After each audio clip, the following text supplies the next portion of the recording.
vraies voix Sud Radio, 17h-20h, Philippe David, Cécile de Ménibus.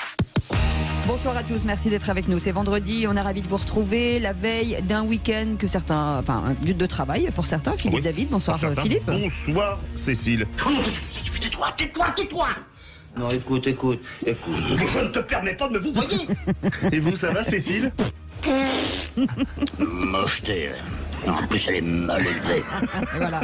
Et ben, c'est le 40e anniversaire, malheureusement, de la célébration de la disparition de notre ami Louis de Funès, qu'on aime beaucoup. Aujourd'hui, on va vous en mettre pas mal si vous aimez Louis de Funès. Si vous voulez partager ce moment, on en parlera, bien entendu, dans l'émission. Allez, au sommaire de cette émission. Les vraies voix Sud Radio. Roussel peut-il devenir le leader de la gauche? Selon le baromètre des personnalités politiques de l'IFOP pour Paris Match et Sud Radio, Fabien Roussel incarne mieux la gauche que Jean-Luc Mélenchon, Philippe. Oui, Cécile, avec 43% d'opinion favorable dans le baromètre IFOP fiducial pour Sud Radio, Fabien Roussel est loin devant le leader de la France Insoumise avec 36%. Surprise, au milieu, juste derrière Fabien Roussel, il y a un certain François Hollande. Alors, François Hollande, c'est un peu le passé quand même. Êtes-vous d'accord avec ces chiffres? Est-ce que pour vous, Fabien Roussel peut incarner la gauche? Appelez-nous au 0826 300 300, que vous soyez de gauche, de droite, du centre ou d'ailleurs. Je vois les têtes de nos éditorialistes, ça me fait rire d'avance. Depuis la disparition de Louis de Funès, y a-t-il une relève dans le cinéma comique? On en parlera dans le coup de projecteur. Aujourd'hui, nous célébrons les 40 ans de la disparition de notre cher acteur Louis de Funès, Philippe. Oui, Cécile, celui qu'on a surnommé l'homme aux 40 visages par minute continue de rassembler et faire rire toutes les générations. Pensez-vous que Louis de Funès est encore le chouchou des acteurs comiques français? Ou pensez-vous qu'il y a une relève? Je sais pas, Danny Boone par exemple. Venez nous le dire au 0826 300 300. On aura avec nous la directrice du musée de Louis de Funès à Saint-Raphaël. Relève non à 90%. Ah oui. Vous continuez de nous appeler 0826 C'est très bien. 300 300. Bienvenue dans les vraies voix. Mon programme, 3 points. Premièrement, le plein emploi. Deuxièmement, le plein emploi. Et troisièmement, le plein emploi. Et ben voilà, bravo. Vous avez pour le cette programme du phrase. jour. Allez, nos éditorialistes du jour. Bonsoir Philippe. Bonsoir, Bilger, comment ça va? Très bien. Il y a une petite réplique. Monsieur qui vous attend. Pourquoi vous me le dites pas? Ah ben, je vous le dis. Quand? Maintenant. Vous êtes un menteur. Toute la bonne foi de Philippe Bilger dans un débat résumé dans une tirade. René Chiche est avec nous, rédacteur en chef délégué du groupe Entreprendre La Fond Presse. Écoutez, c'est pour vous. Vous êtes juif? Comment Salomon, vous êtes juif? Salomon est juif. Oh! Et mon oncle Jacob qui arrive de New York, il est rabbin? Mais il n'est pas juif. Pas si. Mais pas de notre famille, si. Écoutez, ça fait rien, je vous garde quand même. Et ben voilà, il a raison, on vous garde quand On même. vous a gardé. René J'adore. Et notre petit nouveau, c'est François Pupponi. Bonsoir, François. Bonsoir. Ancien maire de Sarcelles et ancien député. Écoutez. La révolution est comme une bicyclette. Quand elle n'avance pas, elle tombe. Eddie Merckx. Che Guevara. Bonsoir. Bonsoir. Merci d'être avec nous. Comment ça va, François, dans cette Très bien. nouvelle émission? Pas trop content d'être là. stressé. Bah oui. Pas du tout. Non, Vous ça êtes va. plutôt de la gauche Eddie Merckx ou de Che Guevara? Ça dépend de l'âge. Longtemps été Che, mais j'ai des côtés un peu de Che Guevara encore maintenant. Ouais, c'est ça. Surtout que je fais plus de politique. Mais qui fait du vélo? Che Guevara, J'ai qui du fait vélo, du j'ai du vélo. Qui se traduisent pas ici, c'est vrai. Voilà, absolument. En tout cas, on vous souhaite la bienvenue 0826 300 300 avec notre quatrième voix qui est avec nous, Sabine. Bonsoir Sabine. Bonsoir Sabine. Bonsoir messieurs, dames. Comment ça va Sabine? Oh, parfaitement bien, très Eh ben, très bien. très bien. Surtout quand j'entends Louis de Funès, tout va très bien. Eh ben voilà, eh ben, Sabine, vous savez que nous allons jouer tout à l'heure pour un quiz. Ce sera un spécial quiz Louis de Funès. Et vous allez devoir jouer contre l'une de nos vraies voix, contre René Chiche ou contre François Pupponi ou contre Philippe Bilger. Et il va falloir, je vais leur demander de se vendre comme tous les soirs pour savoir si, en disant oui, peut-être que moi, peut-être pas moi. Vendez-vous René Chiche. Écoutez, moi je suis à vendre totalement pour notre interlocutrice. L'heure qu'elle veut, quand elle veut. Donc moi, rappelez-moi son prénom. C'est Sabine. Bah, Sabine, je suis de tout cœur avec vous et de tout corps avec vous si vous le souhaitez. Ouais, mais Dans tous les cas, vous pouvez mais faire confiance. Si elle vous choisit, elle sera contre vous. Pas tout contre vous, mais elle sera contre vous. J'avais compris contre moi. Non, pas du tout contre vous. Elle sera totalement Voilà, contre Sabine. vous. Vous êtes Voilà. au courant. François Pupponi, vendez-vous. Non, bah, moi je suis prêt aussi. Elle a une très belle voix, donc je suis prêt. J'aime bien l'adversité, donc Ouais. voilà, je suis Ouais. Ah, voilà, dites donc. décidé à pouvoir affronter Sabine sans difficulté. Et ben voilà, et Philippe Bilger. Je demande à Sabine de retenir que les causes désespérées sont les plus belles. Allez, ça démarre bien. Vous restez avec nous tout au long de cette émission. Sabine, bienvenue dans Les Vraies Voix. Tout de suite, le réquisitoire du procureur. Les vraies voix Sud Radio, le réquisitoire du procureur, Philippe Bilger. Et Philippe Bilger voulait requérir contre la politique des slogans et notamment en ce qui concerne les retraites. Pour Mélenchon, tout le monde sait que c'est une réforme qui est inutile et pour Olivier Dussopt, elle est juste et nécessaire. Oui, et je ne pourrais pas parler, je pourrais parler d'autres personnes que Jean-Luc Mélenchon ou Olivier Dussopt. Je pourrais parler d'Emmanuel Macron qui a redit ce matin à quel point sa réforme avait été validée démocratiquement et qu'elle était nécessaire. Je pourrais parler de certains quotidiens comme Libération qui sont à fond contre le projet de retraite et Le Figaro dont j'ai lu ce matin Guillaume Tabar. Je me suis demandé qu'est-ce qu'il animait pour ce terrible réquisitoire contre les Républicains et le soutien d'Emmanuel Macron. Je n'ai pas mauvais esprit, je ne pense pas qu'une visite récente à l'Élysée ait pu faire quelque chose. Mais plus sérieusement, j'en ai assez de cette politique de slogan qui veut laisser croire que les choses sont simples, que les débats ne sont pas complexes et que lorsqu'on n'est pas sommaire, on est paradoxalement un imbécile. Je rêve de l'intelligence et de la nuance, y compris sur les retraites, précisément parce que je n'ai pas les lumières que beaucoup prétendent avoir. L'intelligence et la nuance, tout l'ADN des vraies voix. Oui, c'est ça. François Pupponi, la politique du slogan, ça existe depuis la nuit des temps, non ? Non, moi j'ai vu les choses, j'ai été député pendant 15 ans, jusqu'en 2022, j'ai vu les choses évoluer. Les 10 premières années, les 2 premiers mandats, il y avait quand même, en commission en particulier, un vrai débat. C'est-à-dire qu'on était entre spécialistes des questions, on était dans les commissions qui correspondaient à ce qu'on savait faire, et on arrivait à se parler, à se comprendre. Et il y avait un débat. Le dernier mandat, c'était quand même le gouvernement qui décidait, et pour pas dire le gouvernement, la technocratie qui décidait, le texte arrivait, et on disait aux députés, taisez-vous. C'est comme ça, quoi. Voilà, bon. Et là, donc, on est tombé dans la politique du slogan, parce que comme on n'avait plus de débat au fond, fallait bien qu'on justifie une réforme en disant le texte est parfait. Bon. Et à force de ne pas avoir de débat, parce que tant qu'on ne respecte pas le Parlement, et là, il y aura peu de débat, parce que 20 jours de débat pour 7000 amendements, donc il n'y aura pas de débat en fait. Bon, c'est dommage sur des sujets aussi importants. Donc on tombe dans la politique du slogan, parce que comme il n'y a plus d'explication au fond, on ne se contente que de la forme. René Chiche. Oui, la politique des slogans, elle est aussi due à notre époque avec l'omniprésence des chaînes info et des réseaux sociaux. Ça engendre automatiquement des punchlines, des slogans, des propos un peu réducteurs. En même temps, je trouve, cher Philippe, que quand même, cette réforme de retraite est l'objet quand même de nombreux débats, de nombreuses explications, même si c'est très très compliqué à comprendre pour le commun des mortels.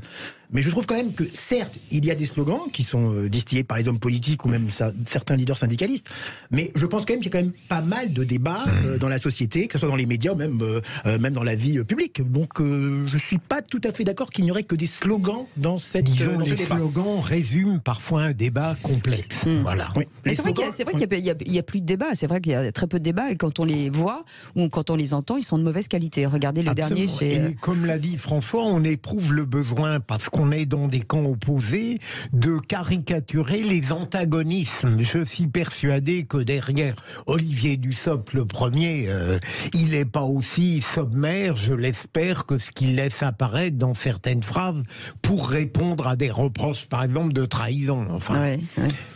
François Pupponi. Non, mais c'est vrai que la difficulté, c'est la grande réforme des retraites, c'était la première réforme que voulait faire Emmanuel Macron, qui était on changeait complètement de système. Il n'a pas pu la faire.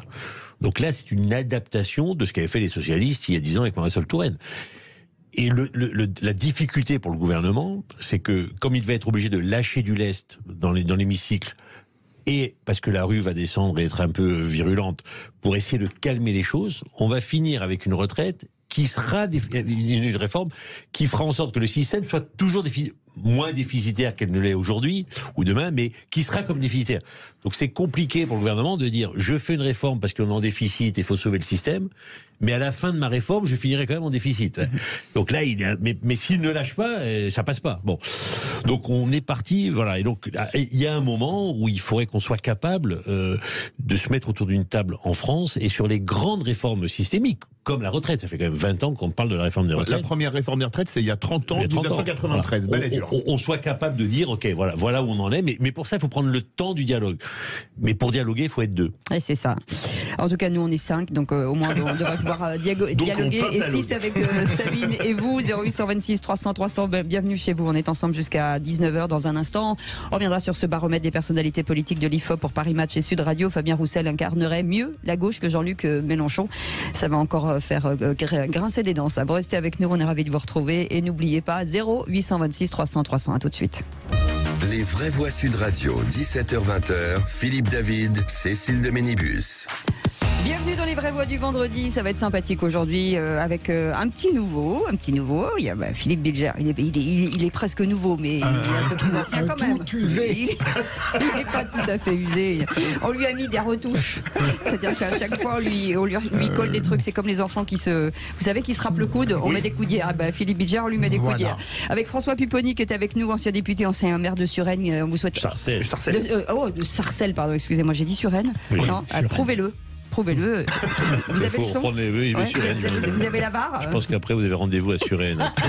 Pas du tout. Je connais personne à Suresnes. Et René Chiche qui est avec nous, patron de presse. Vous avez vu comment on envoie là, bam. Mais j'aime quand on parlait comme ça. Ouais. Et ça suffit, patron de presse, c'est impeccable. Tout est dit. C'est super. Allez, bienvenue, c'est les vraies voix. Et tout de suite, l'actu en 3 mots. Les vraies voix Sud Radio. L'actu en 3 mots, Félix Mathieu, rugby, GPS et chat. Rugby, car la fédération est sans dessus-dessous après la démission de Bernard Laporte. GPS comme le traceur collé par la police sur la voiture d'un militant anti-bassine dans les Deux-Sèvres. Et puis chat comme celui qui s'est fait écraser en gare Montparnasse. La SNCF n'a pas voulu retarder le départ du train. Gérald Darmanin se dit choqué. Les vraies voix Sud Radio. La pression était trop forte pour Bernard Laporte. Le président de la Fédération française de rugby a fini par démissionner ce matin, lui qui espérait se maintenir en poste le temps de l'appel de sa condamnation pour corruption. Sauf que hier, les clubs de rugby français ont voté à plus de 51% contre son candidat, Patrick Buisson, pour la présidence déléguée de la FFR. Conséquence de ce désaveu, tout à l'heure, Bernard Laporte a annoncé sa démission à Marcoussis. C'était lors d'une réunion fédérale en présence de la ministre des Sports. Amélie Oudéa-Castéra le poussait depuis longtemps vers la sortie. Elle n'a donc pas caché sa satisfaction tout à l'heure. Je salue cette décision. Je pense qu'elle s'imposait à l'issue de cette consultation dans laquelle les clubs se sont massivement mobilisés, dans lequel le comité d'éthique a joué son rôle de supervision, qui a été un temps de consultation qui s'est bien passé, qui a été avec des débats dignes. Et Bernard Laporte en a tiré les conclusions, ce qui est une bonne chose pour le rugby français, pour ses valeurs et pour la suite. La ministre des Sports Amélie Oudéa-Castéra au micro Sud Radio de Clément Arion. Clément qu'on va retrouver d'ailleurs en direct dans 1 heure dans les vraies voix pour évoquer cette actu rugbystique très chargée. On aurait pu penser que la Fédé allait convoquer de nouvelles élections après la démission de son président. Mais non, le comité directeur tenu par des proches de Bernard Laporte, on a décidé autrement. Pour le moment en tout cas, pas d'élection a priori. Résultat, les opposants au camp Laporte ont démissionné à leur tour de ce comité directeur en signe de protestation. Les représentants de la Ligue nationale notamment ont quitté l'instance dirigeante fédérale du rugby. Des réactions, les vraies voix, Philippe Bilger? Eh bien, moi, je suis toujours un peu gêné quand je sens une ministre avec constance et entêtement se mêler. Elle est évidemment ministre des Sports, donc c'est logique qu'elle s'intéresse au sport, mais manifestement, elle veut la peau des gens dont elle s'occupe. Qu'on laisse les fédérations régler leurs problèmes, même si elles n'aboutissent pas aux conclusions que souhaiterait la ministre. Mais il ne faudrait pas un holà quand même, parce qu'on a l'impression que tout le monde fait ce qu'il veut, non? Oui, mais je sens tellement les intentions de cette femme derrière, ça me perturbe. Et j'ai sans doute tort, ma chère Cécile. René Chiche. Non, je suis un peu d'accord avec Philippe Bilger. Bon, c'est vrai que Aurélie, j'oublie son prénom. Amélie Oudéa-Castéra. C'est un peu la ministre des démissions. quoi maintenant. Après le GRED quasiment, maintenant c'est la... Ouais, c'est toutes les fédérations. Hein. Voilà, les fédérations. Le en même temps, là, c'est la totale, en même temps, comme dirait un certain quelqu'un, en même temps... Un certain quelqu'un. En même temps, elle est ministre des Sports. Donc elle a quand même son mot à dire sur la gestion des fédérations, sur le comportement des dirigeants de la fédération. Alors par contre, c'est vrai qu'elle a par contre un ton... Lorsqu'elle prend la parole, une sorte de procureur. C'est ça qui est un peu gênant chez elle. Mais sinon, je trouve quand même qu'elle remplit quand même son rôle. On ne peut pas lui dire ne vous mêlez pas du tout des fédérations. Enfin, juridiquement, non. Enfin, moi, je partage chez Philippe. Et elle n'a pas à s'en occuper. Les délégations, les fédérations bénéficient d'une délégation de l'État, et après, elles sont gérées par des instances propres. Et on voit bien le résultat aujourd'hui, c'est qu'à vouloir faire la morale à tout le monde, y compris dans le cadre d'une instance judiciaire dont il faut attendre la fin, à vouloir faire la morale à tout le monde, on a une fédération de rugby qui ne fonctionne plus, à 6 mois de la Coupe du Monde. Parce que moi, j'en habite à Naples, je discutais avec une semaine, les gens de rugby disent mais de quoi elle s'occupe, qu'elle nous laisse gérer nos problèmes en interne. Bon, la fédération de football a été décapitée avec des plaintes de partout, et donc en fait on a les 2 plus grandes fédérations françaises de sport qui ne sont plus gérées. Et donc, je répète, à 6 mois d'une Coupe du Monde qui n'est pas n'importe quel événement, c'est la première fois qu'elle organise en France. C'est peut-être pour ça qu'elle essaye de remettre du Oui, mais c'est pas elle. Je pense que, enfin, si je peux me permettre, je pense qu'elle braque le monde sportif plus qu'autre chose. En pensant bien faire, elle n'est pas là, elle ne dirige pas les fédérations. François, vous êtes de mauvaise foi, s'il avait rien fait, on lui aurait dit, elle fait rien. Non, mais qu'elle dise, à mon avis... Je pense que, mais laissez faire le monde sportif, ou je fais confiance au monde sportif, mais convoquer, aller au comité directeur, donner le sentiment de s'en mêler, non, et c'est pas son rôle. Voilà, 2 salles, 2 ambiances, vous restez avec nous. Tout autre sujet, dans les Deux-Sèvres, le porte-parole des opposants au Bassine a trouvé un traceur GPS sous sa voiture. Oui, le porte-parole du collectif Bassine Non Merci était pisté par la police. Ce collectif milite contre la construction de retenues d'eau pour l'irrigation agricole à Sainte-Soline dans les Deux-Sèvres. Souvenez-vous, on en avait beaucoup parlé après ces affrontements en novembre. Julien Leguet, porte-parole de ce mouvement anti-bassine, révèle donc aujourd'hui avoir découvert un traceur GPS de la police sur son véhicule et de dénoncer, je cite, des barbouzeries. Il entend bien porter plainte, surtout précise-t-il que du matériel de surveillance policière avait déjà été retrouvé devant le domicile de son père. De son côté, la préfecture des Deux-Sèvres assume un dispositif parfaitement légal et proportionné pour protéger les biens et les personnes. Selon les autorités, la préfecture évoque notamment les antécédents de violence dans ce mouvement anti-bassine. Les principaux intéressés réagissent. Au contraire, nous exigeons que toute la lumière soit faite sur ces moyens de surveillance hors normes et l'atteinte grave aux libertés publiques et individuelles qu'ils représentent. C'est ce que déclare de son côté le mouvement écologiste des soulèvements de la terre dans un communiqué. Mais ça, c'est incroyable. Ce sujet commence à nous bassiner. Je voulais le faire sans. Non, mais heureusement, sinon je l'aurais pas fait. Mais je suis sérieux. J'ai tort, ça ne m'intéresse pas fondamentalement, même si les bassines, j'avais cru comprendre quel était le problème il y a quelques semaines. Un mot, René Chiche ou François Pupponi? Non, mais c'est tout le mouvement zadiste un peu, qui maintenant s'oppose violemment parfois à des agriculteurs qui essayent eux de sauver leur activité en essayant de trouver de l'eau lorsqu'il y a la sécheresse. Bon, après, on découvre à cette occasion-là les moyens d'investigation de la police, les trackers sur les voitures, les écoutes, la sonorisation, etc. Voilà, quand il y a un risque d'atteinte à l'ordre public, les forces de l'ordre ont, sous le contrôle des juges la plupart du temps, le droit effectivement alors c'est une atteinte aux libertés mais qui sont encadrées par la loi. Et puis Gérald Darmanin réagit à l'affaire du chat écrasé en gare Montparnasse. Le ministre de l'Intérieur se dit choqué par cette histoire cauchemardesque. Pendant 20 minutes début janvier, une femme et sa fille de 15 ans n'avaient rien pu faire alors que leur chat apeuré était descendu se réfugier sous un train. Elles ont eu beau hurler, supplier, il n'était pas question de descendre sur les rails ni de retarder le TGV Paris-Bordeaux pour sauver ce chat retardé en pleine période de vacances.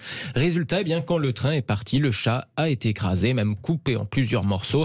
Réaction tout à l'heure du ministre de l'Intérieur Gérald Darmanin en marge d'un déplacement dans un refuge SPA. J'étais particulièrement choqué de ce qui s'est passé dans cette gare parisienne et particulièrement choqué aussi de la façon dont la SNCF a géré malheureusement cette terrible affaire. Il y a l'acte en lui-même, la mort de ce chat, qui n'est pas un acte anodin, devant ses propriétaires, dans des conditions que vous connaissez. L'enquête dira qui est responsable pénalement, et je ne vais pas le commenter. Mais il y a surtout un manque de prise en compte, finalement, de la SNCF. Et je crois que c'est ça, sans doute, encore plus grave. Parce qu'il faut éviter que ces actes, évidemment, ne se répètent. Gérald Darmanin au micro de nos confrères de BFM TV tout à l'heure. Ce matin, en tout cas, le ministre de l'Intérieur a aussi annoncé la formation de 4000 policiers et gendarmes référents sur les maltraitances animales. Je ne sais pas pourquoi, Philippe Bilger, je sens que cette information... Non, mais je crains de me faire mal voir, ma chère Cécile. Et par moi, déjà. Oui, par moi aussi. Comprenez bien que je peux trouver ça épouvantable, mais que quand j'entends Gérald Darmanin dire qu'il est choqué par ça, alors que dans sa politique, il y a eu des épisodes, des péripéties qui auraient dû vraiment le choquer. Je trouve qu'il y a un usage des mots qui est discutable. Et... enfin bref, la maltraitance animale et là la mort, c'est atroce, mais enfin... Non, alors sur le fait que Gérald Darmanin se mêle de cette affaire, oui, c'est un petit peu grotesque entre guillemets. Par contre, moi ça m'a choqué, parce que je suis pas un membre de la SPA, mais j'aime bien les animaux. Ma fille a un superbe chat, donc je suis sensible au chat, et je trouve que quand même, la SNCF n'a pas rempli son rôle, parce qu'il y a soi-disant l'explication que personne ne pouvait descendre sur la voie en raison de l'électrification, etc. des lignes. C'est pas vrai. L'électrification, c'est en dessus. Hein. Sur le métro, c'est au niveau des rails. Et sur les trains, c'est au-dessus. On le dit souvent, et si c'était une personne qui était sur les voies, ils ne seraient pas intervenus? Non. Ils auraient bien été obligés d'intervenir. Ah bah non, ils l'auraient écrasé. Voilà, exactement. C'est ça. Donc, non, mais je trouve que c'est cruel. Ouais. Je trouve que quand même la SNCF aurait pu annoncer un retard en raison de ce sauvetage d'un chat, parce qu'un chat c'est considéré quand même comme un être, hein, selon maintenant. Sensible. Voilà, exactement. Depuis il a été quand même coupé en deux. C'est un peu révélateur de la déshumanisation de la SNCF. Tout à fait. Moi, sincèrement, pour prendre régulièrement le TGV, les seuls avec qui on peut à peu près discuter sont les contrôleurs. Ceux qui sont dans les... Parce que on sent qu'ils ont l'expérience. Mais les gens qui sont au contrôle des billets sur les quais, tout ça... Pas de son, pas d'image. Pas de son, pas d'image, on ne peut pas discuter. Voilà, bon, et donc ça pose un vrai problème de la déshumanisation d'un certain nombre de services. Et ben vous restez avec nous dans quelques instants. On va revenir sur cette information sur le baromètre des personnalités politiques de l'IFOP. Pour Paris Match et Sud Radio, Fabien Roussel incarnerait mieux la gauche que Jean-Luc Mélenchon. Et j'en profite pour vous dire que Judith Belair, dans cet excellent dimanche, entre 19h et 20h, recevra justement Fabien Roussel. Important de le dire. Est-ce que vous pensez, vous, que Fabien Roussel peut être la tête de proue de la gauche? Vous nous appelez 0826 300 300 ou vous pensez le contraire? Pour l'instant, sur notre compte Twitter, vous nous dites que non à 64%. C'est pas tout à fait réglé, mais déjà son compte est fait. Allez, à tout de suite. C'est les vraies voix. Jusqu'à 19h, on vous remercie en tout cas de votre fidélité avec une équipe de choc aujourd'hui. Philippe Bilger est avec nous, François Pupponi, ancien député, est avec nous, René Chiche, patron de presse, est avec nous. Grand patron de presse. Chaque intervention. Oui, mais le problème, si Cécile rentre dans les détails, à 19h, on dira du Berry républicain. C'est ça. Bon, c'est très bien. Et j'ai rien contre le Berry. C'est très bien, le Berry républicain. Si Philippe Bilger s'en mêle, on s'en sortira pas. Allez, bienvenue dans Les Vraies Voix. Tout de suite, le grand débat du jour. Les Vraies Voix Sud Radio, le grand débat du jour. Nous avons des points communs sur certains aspects, comme avec d'autres forces de gauche. Vivre humainement et socialement, pour y faire non pas ce que d'autres ont décidé, mais que ce que soi-même on a décidé de faire. Nous avons aussi des points de différence. Il y a une sorte de ras-le-bol. J'aimerais bien que les Français aient le choix entre deux projets à gauche qui sont différents. Pourquoi ? Je souhaite protéger les Français et protéger la démocratie. C'est Les Vraies Voix, le grand débat du jour. Roussel peut-il être le leader de la gauche selon le baromètre des personnalités politiques de l'IFOP? Pour Paris Match et Sud Radio, Fabien Roussel incarnerait mieux la gauche que Philippe... Philippe, pas du tout. Que Philippe Bilger. Oui, ça c'est clair. Plus la gauche que Bilger. Que Jean-Luc Mélenchon, bien sûr. Philippe. Oui, Cécile, avec 43 points d'opinion favorable, Fabien Roussel est loin devant Jean-Luc Mélenchon, crédité de 36. Est-ce que vous êtes d'accord avec ça? Oui, 36%. 40%. Est-ce que vous êtes d'accord avec ces chiffres? Est-ce que pour vous, Fabien Roussel pourrait incarner la gauche dans les années à venir? Vous êtes de gauche, vous êtes communiste, pas communiste, vous êtes même de droite. Vous êtes le bienvenu au 0826 300 300. Et on va en parler avec la spécialiste, Louise Jussian est avec nous, chargée des études seniors à l'IFOP. Bonsoir, merci d'être avec nous. Bonsoir. Habituellement, on démarre par les éditorialismes. Est-ce que vous pouvez nous faire un petit point justement sur ce sondage, ce baromètre de personnalité? Oui, tout à fait. Alors déjà, le premier renseignement, c'est que quand on demande aux Français qui incarne le mieux la gauche, aucune des personnalités que nous avons proposées ne passe la barre symbolique des 50%. Donc c'est quand même déjà peut-être le premier renseignement à mettre en avant ici. Ensuite, le deuxième renseignement, c'est comme vous l'avez très justement dit en introduction, c'est que c'est Fabien Roussel qui, auprès de l'ensemble de la population des Français, apparaît comme la personnalité incarnant le mieux la gauche, loin devant Mélenchon. Et ce qui a noté sur Jean-Luc Mélenchon, c'est que non seulement il n'est plus, il passe derrière Fabien Roussel, mais surtout il perd beaucoup de points depuis notre dernière mesure en février. Et il est même derrière, je fais une petite aparté, derrière François Hollande. Oui. Et François Ruffin. Et François Ruffin. Oui. Philippe Bilger, le constat est dur. Oui, alors Sud Radio s'est demandé si Fabien Roussel pourrait être la tête de proue de la gauche. Je n'y crois pas sur le plan politique. En ce qui me concerne, je pense que je n'oublie pas qu'il relève du Parti communiste, qui parfois a des positions plus orthodoxes qu'on le pense, et donc il y aura toujours en quelque sorte ce barrage, de mon point de vue. Mais par rapport à Jean-Luc Mélenchon, il est clair que sa personnalité, pour aller vite, est plus chaleureuse, plus empathique, et il a une manière de présenter son idéologie d'une manière moins péremptoire et moins totalitaire, alors qu'elle n'est pas moins nuisible, de mon point de vue, que celle d'un Jean-Luc Mélenchon. Donc sur ce plan-là, ça explique pourquoi il a tant de voix dans le sondage. François Pupponi, je rebondis sur un message de Olive sur notre compte Twitter qui dit: à la présidentielle, le malheur de Fabien Roussel, c'est son étiquette communiste dans le dos, sinon il aurait fait un meilleur score. C'est le seul cependant qui parle de gauche. Il est effectivement de gauche, mais ceux qui sont de gauche sont partis soit chez Macron, soit à l'extrême gauche. Et il n'y a plus de gauche. Les électeurs de gauche sont répartis. Et aujourd'hui, il y a Françoise de Gaulle. Non, plaisant. et aujourd'hui, celui qui récolte le plus de voix à l'extrême gauche, c'est Mélenchon. On le voit au présidentiel. Oui. Il finit à chaque fois très haut. Donc on voit bien que cet électorat s'est coupé en deux. Il y a un vote radical, contestataire, incarné par Mélenchon. Alors, le problème de Fabien Roussel, c'est qu'il est plutôt plus consensuel, il a le bon mot toujours, il est moins clivant que Mélenchon, mais il ne fait pas de voix. Donc, dans des sondages, on dit oui, il apparaît plus sympathique, très bien, mais quand il se présente aux élections, on voit bien que la différence, elle est énorme entre un Mélenchon qui est vindicatif, clivant, parfois insultant. Quand il dit l'autre jour du président de la République qu'il le maudit, mais ça marche. Ça marche électoralement. Enfin, ça ne va pas jusqu'au bout non plus. Oui. Il ne va pas jusqu'au bout. Mais ça s'arrête au premier tour de la présidentielle, comme dit Cécile. Oui, d'accord, mais il fait quand même des scores. Enfin, sincèrement, il fait les scores que la gauche faisait il y a quelques années. Il fait des meilleurs scores que ce qu'avait fait Lionel Jospin. Et avec une contestation, François, qui commence à naître au sein de son propre camp. Oui, alors en fait, oui, tout à fait. Et Fabien Roussel, il a quand même bénéficié aussi de sa bonne campagne présidentielle. Il a fait quand même une bonne campagne, en dépit de son score. Il a apparu proche des gens, il a lancé quelques thèmes. Bon, il est très très fort en communication politique finalement. Lui qui est proche des gens, qui est proche du peuple, qui est un ancien, en plus, je crois, caméraman de France 3 Régions. C'est ça son métier au départ. Il était journaliste. Voilà. Bon, il est proche des gens. Il a le sens de la punchline. C'est vrai, il a le sens de la formule. Oui. Exactement. Mais par contre, au-delà de sa jovialité, de son bon caractère, de sa présence un peu dans les médias, il n'a pour moi aucune ampleur en termes de leader de la gauche. Pour moi, il n'a aucun charisme. Pour moi, comment peut-on dire que Fabien Roussel... Il n'a pas de charisme. Il a quand même du charisme. Pour moi, il n'a aucun charisme. Pour moi, c'est quelqu'un de sympathique. Vous voyez, pour moi, c'est une sorte de mélange de Georges Marchais. Voilà, il faut distinguer. Il est sympathique. C'est une sorte de mélange de Georges Marchais et de Michel Charasse. Quelqu'un qui est là à faire des bonnes phrases, etc. Ah oui, pour moi, il n'a aucun... quand même pour les... Oui, mais pour moi, il n'a aucun charisme, encore une fois, politique. Parce que pour moi, les grands leaders de la gauche, et je crois que François Pupponi sera peut-être d'accord avec moi, il y en a eu deux pour l'instant pour moi. C'est bien sûr François Mitterrand et c'est Lionel Jospin, qui était un vrai leader de la gauche, qui a su réunir quand même la gauche plurielle.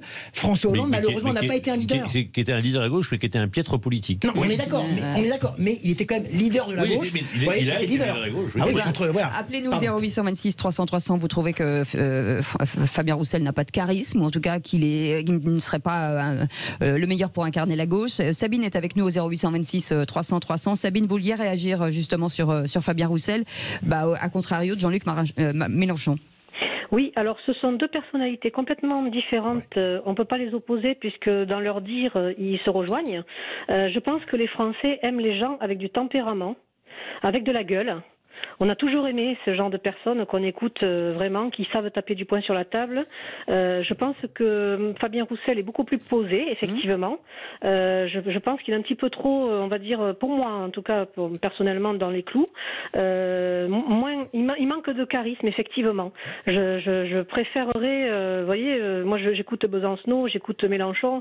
Ce sont des gens qu'on écoute parler, qu'on se régale, parce qu'ils ont quelque chose. Il y a quelque chose derrière. Ce sont des tribuns, c'est ça que vous voulez dire. Que n'est pas Fabien Roussel. Oui, mais on ne vote pas pour eux. Je voudrais poser une question à Louise Jussian de l'IFOP. Est-ce que quelque part, la chance de Fabien Roussel, c'est que, alors, en politique, on n'est jamais mort. Théoriquement, Jean-Luc Mélenchon ne sera pas candidat en 2027 et que finalement, avec l'affaire Quatennens qu'il a fait disparaître du paysage politique, il y aurait une place à prendre à gauche et que ça pourrait être le bon moment pour Fabien Roussel. C'est vrai que là, à gauche, le paysage est un petit peu en train de se redessiner avec l'affaire Quatennens et avec aussi le retrait annoncé de Jean-Luc Mélenchon pour la prochaine élection présidentielle. Donc, à voir après comment cela va réellement va avoir lieu. Enfin, je veux dire, on a du temps encore avant 2027. En tout cas, moi, ce que je peux dire là sur les chiffres, c'est que la force peut-être de Fabien Roussel par rapport à Jean-Luc Mélenchon, c'est qu'il arrive à plaire aussi bien aux insoumis qu'aux socialistes, qu'aux Verts, alors que Jean-Luc Mélenchon reste quand même très marqué France Insoumise. Dans nos résultats, on le voit, donc il y a des variations, mais par exemple, Fabien Roussel représente bien la gauche pour 59% des électeurs de la France Insoumise, 61% du Parti Socialiste et 51% d'Europe Écologie Les Verts. Alors que Jean-Luc Mélenchon, il a une base très solide au sein de la France Insoumise. 85% des sympathisants pensent qu'il incarne bien la gauche, mais quand on regarde au sein du Parti Socialiste ou d'Europe Écologie Les Verts, on est à 43-56%. Donc dans cette dynamique NUPES qui est actuellement, même si la NUPES reste quand même une alliance fragile, c'est aussi un élément qu'on peut prendre en compte pour faire un petit peu l'arbitrage entre les deux. Mais François Pupponi, quand on voit que Fabien Roussel appelle à la grève et que Hidalgo répond finalement à Fabien Roussel, est-ce qu'il n'y a pas un truc qui est en train de se mettre en place? Mais ce bloc-là qu'on connaît, ce qui reste du Parti Socialiste, 1 et quelques %, du Parti Communiste, 1 et quelques %, des Verts, quelques %. Ça fait 17-18% une présidentielle. Allez. Ce qui manque pour que la gauche reprenne le pouvoir, c'est que les électeurs de la social-démocratie retrouvent un candidat qui soit consensuel entre cette gauche-là, rose, verte, rouge, et les sociaux-démocrates. Ce qu'avait fait Lionel Jospin à l'époque pour gagner la législative, ou ce qu'avait fait François Hollande. Visiblement, il n'y en a pas là. Il n'y en a pas. Ouais. Donc il y a la REM, Renaissance. Non, mais c'est-à-dire que, sauf qu'il divise en deux l'électorat. Ah bah oui. Ce qu'il faudrait, c'est un candidat qui récupère les voix de gauche de Macron et qui prend les voix de gauche du bloc socialiste, communiste et vert. Aujourd'hui, ça n'existe pas. Ce candidat n'existe pas. Et je ne pense pas que Fabien Roussel soit capable de l'incarner. Il restera celui qui représentera le bloc pour succéder à Mélenchon. Mais ça ne gagne pas d'élection. Fabien Roussel ne sera jamais accepté comme candidat unique de toute la gauche. Et vous avez raison, François. Le gros problème aujourd'hui, c'est que la NUPES comptait sur le Parti Socialiste pour donner une légitimité gouvernementale. Et on voit ce que ça donne, c'est une catastrophe. Mais est-ce qu'on n'en aura pas marre, René Chiche, de cette idéologie de la gauche tout le temps, à force de taper dur, à un moment donné, de retrouver peut-être une gauche un peu plus souple? Le problème actuellement, c'est comme l'a dit François Pupponi, c'est qu'on a une gauche, alors socialiste, social-démocrate, enfin héritière du Parti socialiste de Hollande et de Jospin qui n'existe plus. Maintenant, chez Macron. Voilà, oui. chez Macron, et oui, encore. C'est du soft. Celui qui emporte c'est du soft. Oui. Bon, on a la gauche mélenchoniste qui est quand même considérée comme extrémiste. On a aussi, pour moi, on a aussi une gauche caricaturale qui est celle d'Europe Écologie Les Verts, avec les derniers propos de la patronne Marine de Tondelier sur les milliardaires, etc. C'est quand même assez caricatural. Donc, le problème, c'est ça. Est-ce qu'il y aura une alternative de gauche, comme était, je le répète, celle à la limite de Jospin, comme a été effectivement celle de Hollande aussi? Au jour d'aujourd'hui, non. Et je suis tout à fait d'accord avec Philippe Bilger aussi, je crois, François, c'est que Fabien Roussel ne peut absolument pas incarner un candidat unique de la gauche qui réunirait autour de lui toutes les composantes de la gauche. Et en plus, au-delà de ça, je pense qu'il n'est pas crédible dans l'esprit des Français pour être un président de la République, Fabien Roussel. Vous voyez, ça compte quand même, ça. Je pense que le seul qui aurait pu incarner, qui peut l'incarner, c'est Bernard Cazeneuve. Oui, qui a quand même, c'est vrai, qui a la stature d'homme d'État. Qu'on n'entend plus, plus de son but d'image. Oui, en fait, on n'entend plus, qu'on va peut-être entendre. Parce que je pense que c'est le seul qui a la stature d'homme d'État. Oui, mais excusez-moi, et qui est capable de rassembler les deux camps. Ah, vous pensez que Bernard Cazeneuve peut rassembler la gauche dans son ensemble? C'est un homme de gauche. De toute façon, il n'y a pas de secret. Il n'est pas quand même considéré comme un social-démocrate, comme une tendance modérée. C'est le seul qui peut se présenter à gauche, récupérer une partie de l'électorat d'Emmanuel Macron côté à gauche et être en tête au premier tour. Parce que c'est ça aussi, c'est celui qui arrive en tête au premier tour. Tant que ça sera Mélenchon, l'impossibilité de gagner l'élection. Louis, je suis sûr, vous êtes d'accord avec ça? Tant que Mélenchon est à la tête de la gauche, aucune chance de gagner une élection? C'est difficile en tant que sondeur de dire je suis d'accord ou je ne suis pas d'accord. Ce qu'on s'appuie toujours sur les chiffres. Ce que les chiffres disent, c'est que là, en attendant, Jean-Luc Mélenchon, c'est en effet celui qui a fait des scores hauts aux élections présidentielles, mais il a quand même une forme de plafond de verre peut-être qu'on observe, que ce soit en 2017 ou en 2022, et il reste une personnalité quand même très clivante. Vous me permettez, Louise, de rappeler un sondage IFOP lors de la dernière présidentielle, la veille du premier tour. Il y avait une évaluation en 4 seconds tours, Jean-Luc Mélenchon, Marine Le Pen. Marine Le Pen gagnait avec 58% des voix de mémoire. Bien sûr, bien entendu. Ça reste une personnalité clivante et repoussoire pour une partie de la population. Est-ce qu'un Bernard Cazeneuve ressort aujourd'hui? Alors un Bernard Cazeneuve, c'est une personnalité que nous on n'a pas testée, qui n'apparaît pas spécialement dans nos sondages. C'est pas quelqu'un qui est cité spontanément non plus par les Français. Je pense qu'il est très effacé en ce moment médiatiquement. Après, est-ce qu'un retour médiatique de sa part pourrait réactiver quelque chose chez les Français? À voir. Il a été sollicité, il avait refusé. C'est Olivier qui a fermé la porte. Mais alors je pose une question rapidement, aussi très rapidement. Est-ce qu'on peut envisager, pourquoi pas, un retour de François Hollande? À votre avis? Ah bah tiens, je pose la question. François. Louis Jussian et François Pupponi. Attendez, moi je suis convaincu que si certains n'avaient pas poussé Hollande à la sortie en 2012, en 2017, bien sûr. Macron ne serait pas là. Oui, bien sûr. Et on ne connaît pas le score de Hollande au premier tour. Je suis d'accord avec vous. Parce que Fillon, voilà. Et donc, effectivement, que François Hollande avait aussi un bilan. La faute qu'il fait, c'est le livre. Il n'avait pas un bilan exceptionnel. Mais effectivement, alors, le temps est passé, mais pourquoi pas? Pourquoi pas? Vous restez avec nous, 0826 300 300, avec une réaction de Sandrine qui nous appelle du Tarn-et-Garonne. Bonsoir Sandrine. Bonsoir Sandrine. Oui, bonsoir. Oui, je vous appelle par rapport à ce sondage, donc de faire au niveau du charisme de l'un et de l'autre, en parlant donc de Fabien Roussel et Jean-Luc Mélenchon. Fabien Roussel et Jean-Luc Mélenchon. Et bonsoir à tout le monde et meilleurs vœux pour ceux que je n'ai pas vus. Ah oui. Alors moi, aussi. Voilà, personnellement, moi je suis une âme d'une gauche, une gauchiste, j'ai toujours été très de gauche, mais bon voilà, le problème c'est que depuis, on va dire 2017, depuis que M. Macron est arrivé au pouvoir et bien avant, même au mandat de François Hollande, et même je dirais un peu plus loin, on s'est un peu perdu. C'est vrai, la gauche s'est divisée en deux parties. Moi, ce que j'ai aimé chez Fabien Roussel,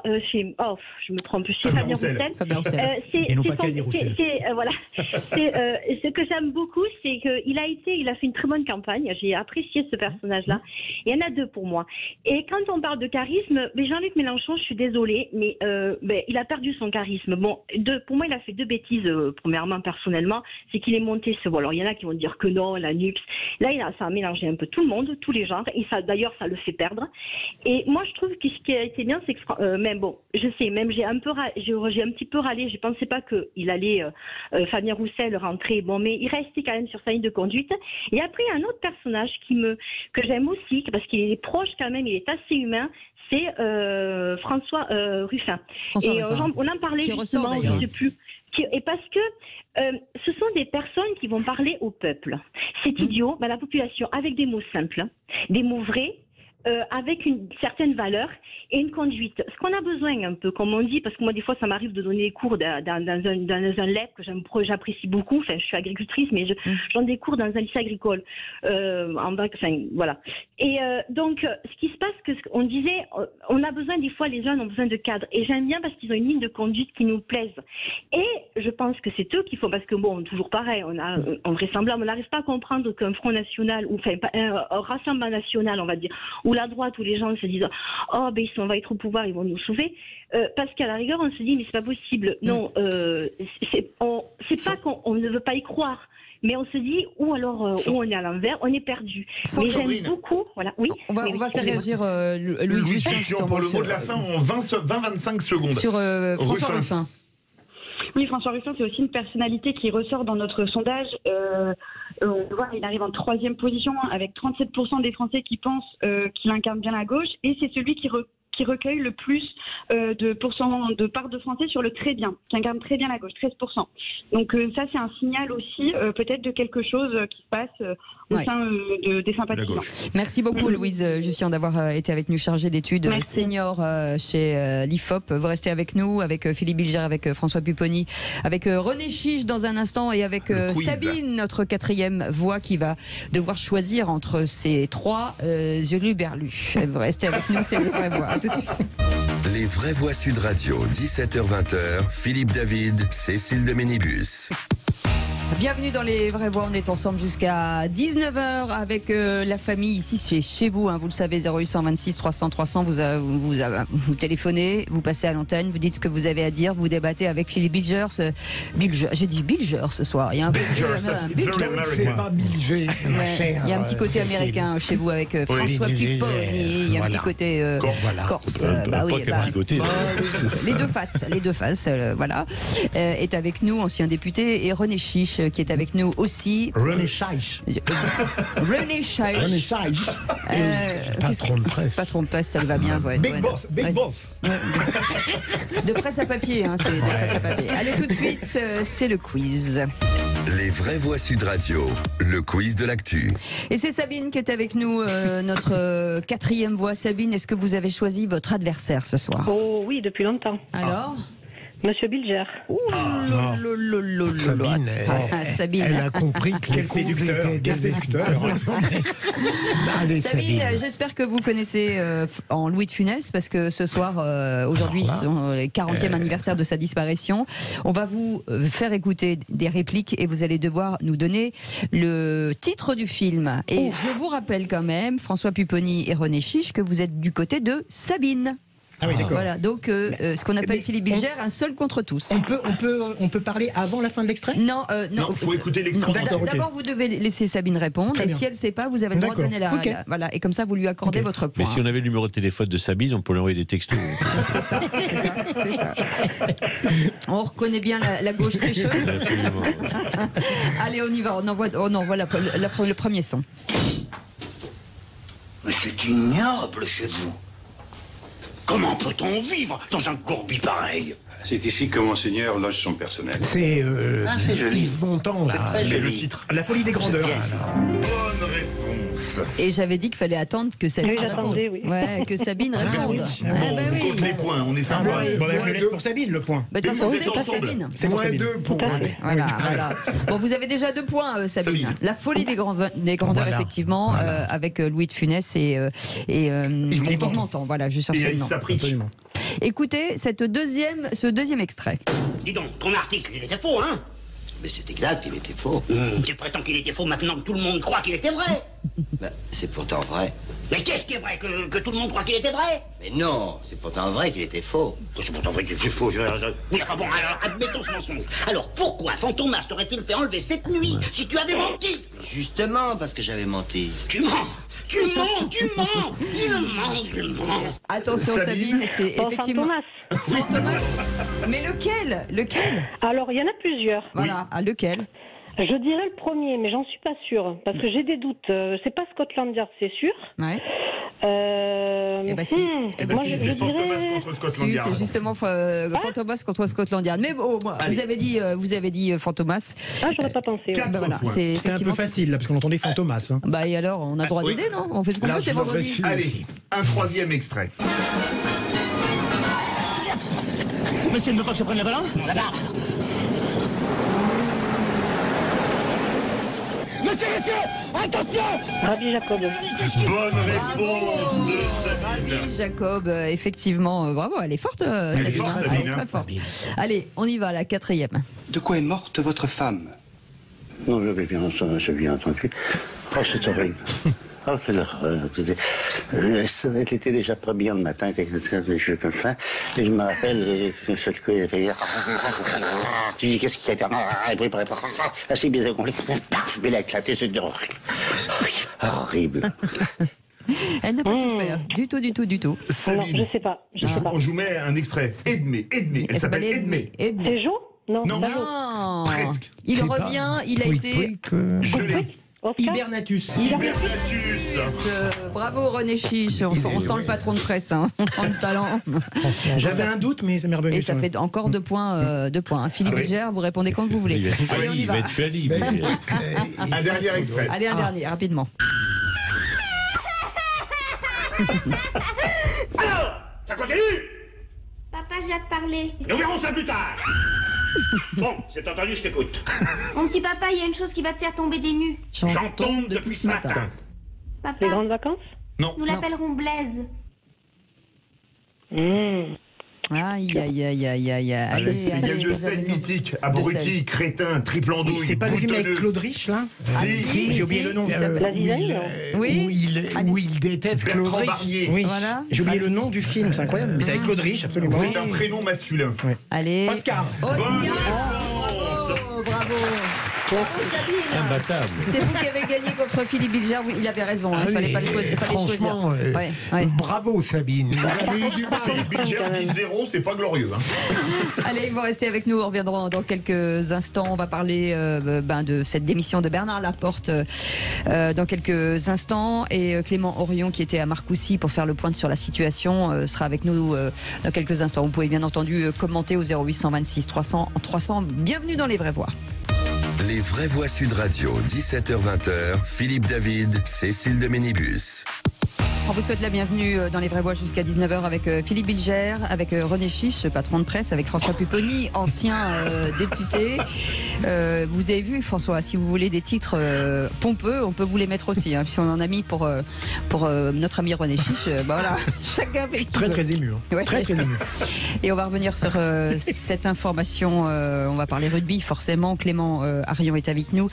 Et vous étiez à Marcoussis pour faire le point sur la situation à la Fédération française de rugby après la démission de Bernard Laporte. Et oui, ce matin, réunion du comité directeur de la Fédération française de rugby. Acte 1, on apprend que Bernard Laporte démissionne de son poste de président. Acte 2, Amélie Oudéa-Castéra, la ministre des Sports, sort de la réunion après avoir passé une demi-heure avec le comité. Elle souhaite une nouvelle élection qui peut se dérouler en 6 semaines. Et je leur ai indiqué que la voie qui me semblait la plus claire, la plus nette, c'était la voie d'une démission du comité directeur. Oui, mais voilà, acte 3, la majorité du comité directeur, le clan Laporte refuse de démissionner. Elle décide, comme elle en a le droit, de désigner un président intérimaire et d'en élire un nouveau lors d'une assemblée générale en juin prochain.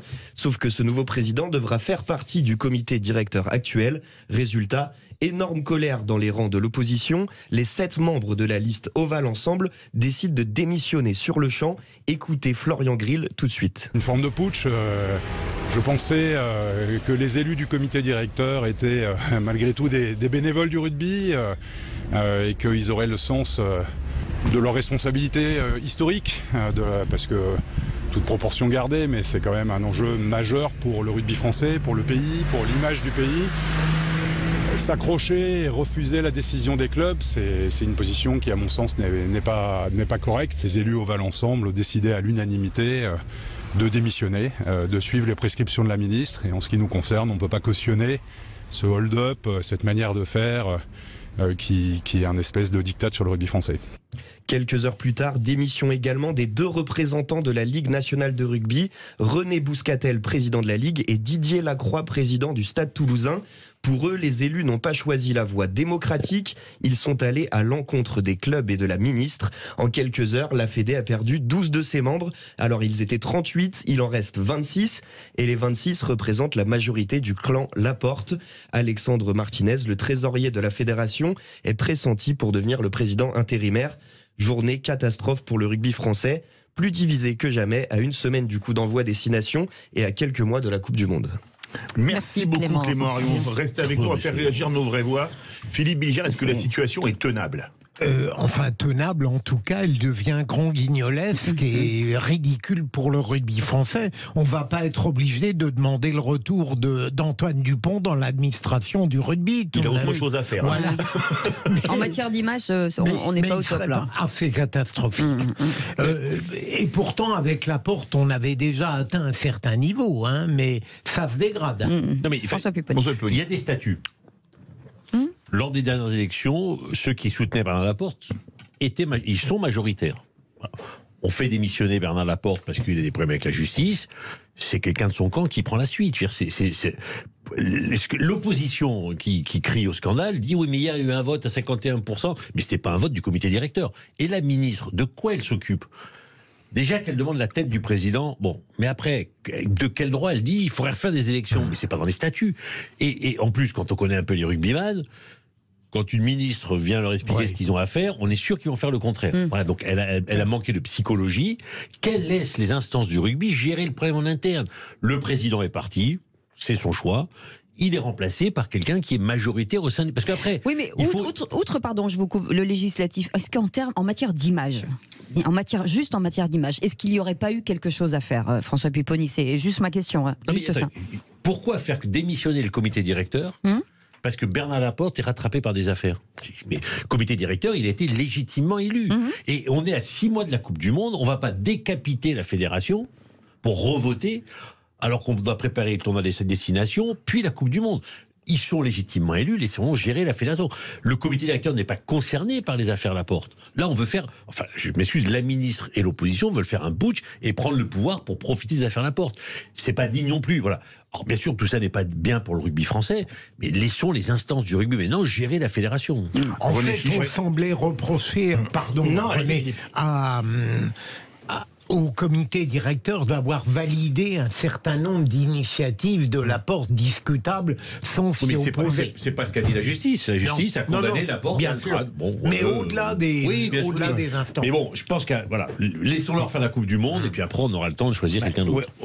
Rapidement, moi, le problème c'est que maintenant c'est l'ensemble du sport français qui est touché par une série de problèmes, d'affaires, de scandales. Bon, on a eu Le Gray, le curling va bien. Le curling va bien. On a eu Le Gray. Avant, on a eu le patinage. Martini. Voilà ce que j'allais dire. Et là, c'est très grave. Le handball. On a eu le patinage artistique. Habitball. Voilà. Donc c'est vrai que le sport français, qui pourtant a des résultats assez exceptionnels au niveau surtout dans ces 3 sports-là. Voilà, exactement. On est vice-champion du monde au foot, on est champion d'Europe au rugby et on est champion olympique, par exemple, au hand. Par contre, il y a un vrai problème au niveau des instances dirigeantes de tous ces sports. Alors, moi, je répète encore une fois, cher François, que la ministre des Sports, j'ai toujours du mal à dire son Amélie Oudéa-Castéra,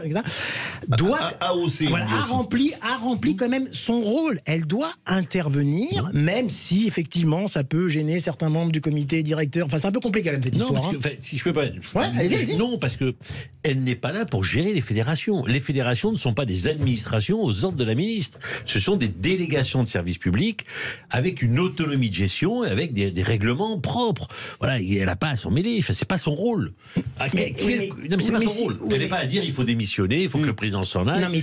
Et la preuve, si je peux me permettre. Si elle n'avait pas le droit de s'en mêler, elle n'aurait pas été. Mais elle a le droit de s'en mêler visiblement. Elle a le droit de donner son opinion, d'intervenir. Mais voilà le résultat. Elle est désavouée par le comité directeur. Elle a crispé tout le monde, elle a crispé la fédération. Parce que faut pas se raconter d'histoire. Ces fédérations sont tenues par des gens qui sont très portés sur leur propre pouvoir. C'est clair. Et sincèrement, dire à un comité directeur qui a obtenu la Coupe du Monde de rugby, il faut partir avant la Coupe du Monde et vous avez profité, alors qu'ils ne vivent que pour ça. c'était pas très intelligent. Mais moi aussi, je suis crispée parce qu'il faut qu'on parte en pub. Vous restez avec nous, c'est les vraies voix. On n'a pas fini dans un instant. Merci beaucoup Clément. Dans un instant, le tour de table de l'actu des vraies voix avec Philippe Bilger, René Chiche et François Pupponi, et que vous pourrez bien entendu largement commenter. 0826 300 300. On vous souhaite la bienvenue jusqu'à 19h. Les vraies voix Sud Radio, 17h-20h. Philippe David, Cécile de Ménibus. Bienvenue dans les vraies voix. Vous devriez écouter les coulisses. Je vous le dis à chaque fois, on en apprend des choses. C'est quand même dingue. On balancera un jour tout ça sortira, monsieur Philippe David. Vous le dites, tout ça sortira. Les dossiers sont en train de sortir. La vie quotidienne sous Philippe David. C'est une collection très célèbre. Écoutez, tous aux abris, hein, c'est une catastrophe. Allez, tout de suite le tour de table de l'actu des vraies voix. Encore ces stupides actualités. Ça dépend de la masse d'informations. Quand il a rien à dire, il dit rien. Il n'a pas été élevé chez les porcs, excusez-nous. Le tour de table. De l'actualité. Philippe Bilger, votre tour de table à Naufle-le-Château, dans les Yvelines. Un panneau installé depuis 2017 sur une parcelle privée en l'honneur de Khomeini a été vandalisé dans la nuit de mardi à mercredi. Pour vous, Philippe, faut-il vraiment pleurer vu de cet acte de vandalisme, vu la situation en Iran? Alors j'ignorais qu'un panneau en 2017 avait été installé pour célébrer Khomeini qui a habité quelque temps à Naufle-le-Château. On doit ça d'ailleurs au président Giscard d'Estaing. Et ça n'a pas été sa meilleure trouvaille, faut dire en passant. Hein. Et j'ai appris donc, comme beaucoup d'autres, que le panneau avait été vandalisé. Et objectivement, je ne pourrais pas explicitement approuver une telle dégradation. Attention le micro. Sinon, je perdrais toute crédibilité dans mes indignations judiciaires. Vous n'avez pas besoin de ça. Mais là, en l'occurrence, ça ne me fait pas pleurer. Je trouve que l'indécence de 2017 n'est presque réparée par le vandalisme de 2023. Est-ce que c'est pas de l'indécence quand on sait que l'Iran a tué des Français en faisant exploser des bombes dans Paris en 86, de mettre un mémorial, on va appeler ça comme ça, à Khomeini? Vous n'êtes pas époustouflé, René? Mais moi, je suis comme Philippe, je découvre qu'il y avait un panneau en l'honneur, je sais pas, de l'ayatollah Khomeini, et je trouve ça un petit peu, non, c'est vrai, j'ai mis l'accent un petit peu iranien, là, Khomeini. Et non, je sais pas si c'est en l'honneur, hein, ou si c'est juste un panneau en disant il est écrit ici. Mais oui, mais même un panneau commémoratif pour cette personne qui est quand même un tyran incroyable. Donc ça, c'est je découvre. En même temps, ça montre que peut-être la rébellion iranienne commence à gagner un peu même certains endroits d'Europe où il y a peut-être... Oui, on va aller savoir si on va pas avoir maintenant peut-être des choses qui vont être vandalisées même au niveau officiel. Pourquoi pas contre l'ambassade d'Iran à Paris? On ne sait pas. Il peut arriver... Non, il peut y avoir des choses qui arrivent maintenant, vous savez. Oui, mais ne les lancez pas. Non, mais bon, vu l'état de la rébellion de la population iranienne, tout est possible aujourd'hui. Hein. François Pupponi, pardon. Ça fait bien longtemps que la France a vis-à-vis de l'Iran une attitude très particulière. On a accueilli Khomeini. On avait donc anticipé la chute du Shah d'Iran et on a fait en sorte qu'il puisse ensuite reprendre, pensant qu'en faisant cela, on serait exempt de toute critique vis-à-vis de par l'Iran. Dans l'accord qui était passé sur le nucléaire iranien, n'a pas été les derniers à s'opposer aux derniers. Rappelez-vous aussi de cet Iranien qui s'est caché dans une ambassade et qu'on a ensuite laissé partir. Bon, qui avait à faire des attentats en France. Donc on a une ambition, parce que le problème du Quai d'Orsay et de la politique étrangère de la France, c'est de dire ne nous mettons pas à dos ces grands pays. L'Iran, il vaut mieux avoir discussion. Bon, tous les spécialistes de la région vous disent que si on ne met pas un terme à l'Iran, ils auront bientôt la bombe atomique, et là, l'histoire du monde en sera changée. Bon. On n'est pas les plus actifs contre l'Iran. D'où les tentations d'Israël. Mais Israël joue sa survie, parce que le jour où l'Iran a la bombe atomique, et où le Hezbollah était encore plus présent qu'il ne l'est, la survie d'Israël est en jeu. Donc ils vont défendre leur survie. Et René Chiche, vous, dans ce contexte de grève et de manifestation, vous faites partie de ceux qui veulent rappeler qu'il y a des riches qu'on tolère, qu'on déteste et qu'on idolâtre. Voilà, parce que dans le cadre de ces mouvements de grève et de manifestation, il se passe quelque chose qu'on ne voyait pas vraiment, par exemple, lors des mouvements de grève en 95. C'est quand même la très grande grève de 95. Il n'y avait pas de panneaux. Je me souviens, moi, à l'époque, je l'ai vécu, cette grève en direct dans les rues de Paris. On ne voyait pas de panneaux contre Bernard Arnault, contre Bernard Tapie. On ne voyait pas ça. On voyait vraiment des revendications quotidiennes, etc. Or là, depuis quelques années, et là, a fortiori depuis ces manifestations, on voit quoi Arnaud, tu dois payer, Arnaud, patati, qu'on s'en prend pas à Bolloré, à Patrick Drahi, etc. Il y a une haine des riches qui sont en plus des riches. Moi, je ne suis pas spécialement leurs partisans, hein, mais bon, ce sont des riches entrepreneurs qui sont milliardaires, certes. Alors, eux, on les attaque. Mais vous voyez, ce sont les riches qu'on déteste. Par contre, il y a d'autres super riches qui sont peut-être pas, certes, au niveau de Arnaud ou Bolloré.